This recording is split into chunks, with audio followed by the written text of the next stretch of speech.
Vídeo vamos falar sobre os Salmos 90 a 97. O Salmo 90 é um salmo de Moisés, é um salmo majestoso.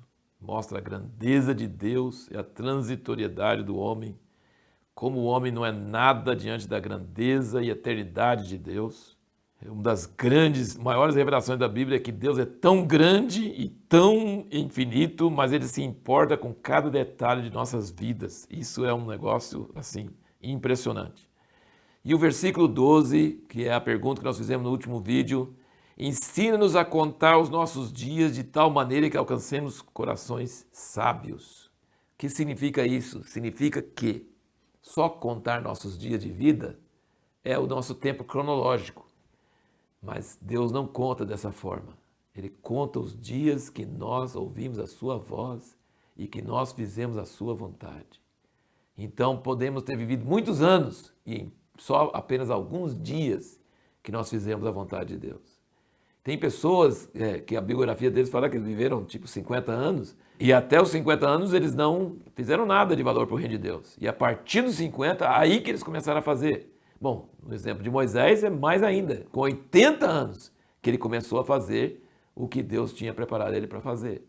Então ele está falando que nós precisamos pedir a Deus para ensinar-nos a contar nossos dias, ensinar-nos a saber como usar nosso tempo e como Ele vê nossa vida e como Ele vê as coisas que nós fizemos e se as coisas que nós demos tanto valor realmente valem para Ele ou não, e se as coisas que a gente deu pouco valor, mas é aquilo que vale para Ele.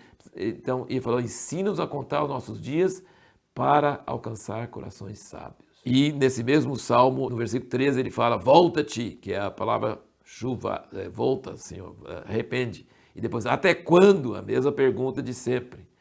E no fim ele fala, confirma as obras de nossas mãos. Se nós estivermos ouvindo de Deus, Deus vai confirmar as obras de nossas mãos. Salmo maravilhoso, salmo tremendo.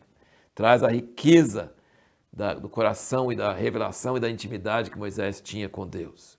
Salmo 91 é o salmo que todo mundo conhece, proteção contra todo mal, toda peste. Normalmente as pessoas ficam com a Bíblia até aberta na sala com Salmo 91, achando que vai espantar os maus espíritos, mas não lê, né? Não lê, mas tem que ler. E aí a pergunta é, qual é a chave para que tudo que fala do Salmo 91 aconteça nas suas vidas? Não é deixar a Bíblia aberta aqui, não vai resolver nada. Mas tem uma chave, e eu quero passar para vocês essa chave. Tem no versículo 1, no versículo 9, no versículo 14 e no versículo 15. Vamos lá. 1. Quem é que vai descansar à sombra do Altíssimo? Aquele que habita. Você quer a proteção de Deus? Tem que habitar lá. Você quer ser protegido por Deus? Habita. Habita no esconderijo do Altíssimo. Versículo 9.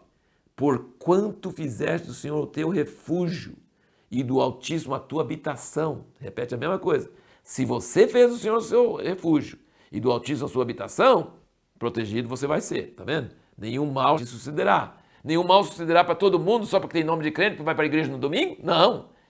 Você tem que fazer do Senhor o seu refúgio e do Altíssimo a sua habitação. O versículo 14. Pois que tanto me amou, eu o livrarei. Qual a condição? Amar a Deus. Tanto me amou, eu o livrarei. E o 15. Quando ele me invocar, eu lhe responderei. Tá vendo? 4 vezes. Todo esse salmo maravilhoso da proteção de Deus, ele é condicional. E aí chegamos no Salmo 92. É o Salmo dos palmeirenses. Palmeiras! Por que eu digo isso? Porque no versículo 12 fala, os justos florescerão como a palmeira. Então, se você quer ser justo, você tem que ser palmeirense. Brincadeira. Tem outros versículos para outros times, tá? Sede santos porque eu sou santo, está na Bíblia, então tem que ser de santos. E Coríntios tem 1 Coríntios e 2 Coríntios, né? Então serve tanto para a primeira divisão como para a segunda divisão. Mas tirando a brincadeira, o Salmo 92 fala que os justos serão como a palmeira, crescerão como o cedro no Líbano, esse versículo 12, 13, estão plantados na casa do Senhor, florescerão nos atos do nosso Deus. E aqui eu tenho uma memória muito preciosa que eu vou compartilhar com vocês. No versículo 14 ele diz, na velhice ainda darão frutos, serão viçosos e florescentes. Um dia eu estava lendo isso no meu escritório e peguei o telefone na hora e estava morando em Montemor, São Paulo.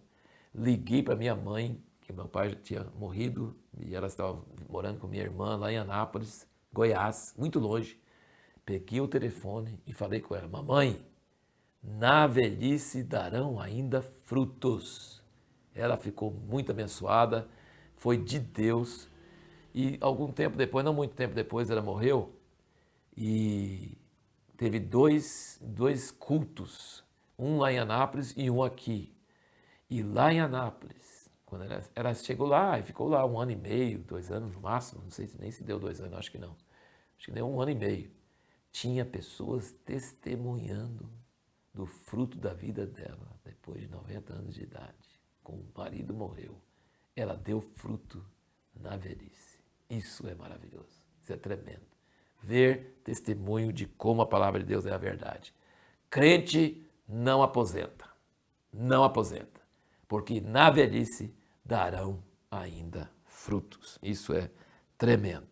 De 93 até 99, nossa leitura hoje é até 97, mas até o 99 são salmos que discorrem sobre a majestade de Deus e o seu ungido. O que é ungido? Messias, Cristo, que vão reinar e vai ser um reino justo e vai destruir todos os ímpios. Acabou a corrupção, nunca mais vai ter. Que coisa maravilhosa.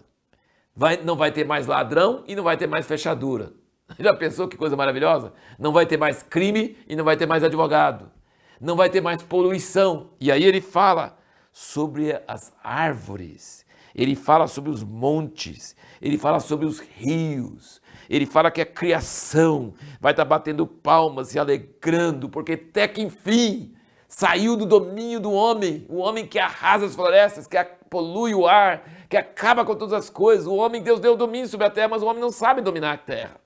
E aí Deus, Jesus vai reinar e a criação vai se alegrar, os pobres vão se alegrar, tudo vai ser bom. Tudo aquilo que os jovens, a geração jovem quer, a ecologia, a justiça social, a prosperidade, todas essas coisas vão acontecer não aqui, antes de Jesus voltar. Não adianta querer torcer para isso, tentar contribuir isso, ótimo, mas não vai chegar não. Vai chegar com o reino de Deus e do seu ungido, o Cristo, o Messias. E todos esses salmos, você vai lendo, você vai percebendo quanto fala sobre isso.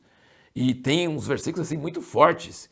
O 94, o Salmo 94, versículo 20. Pode acaso associar-se contigo o trono de iniquidade que forja o mal tendo a lei por pretexto?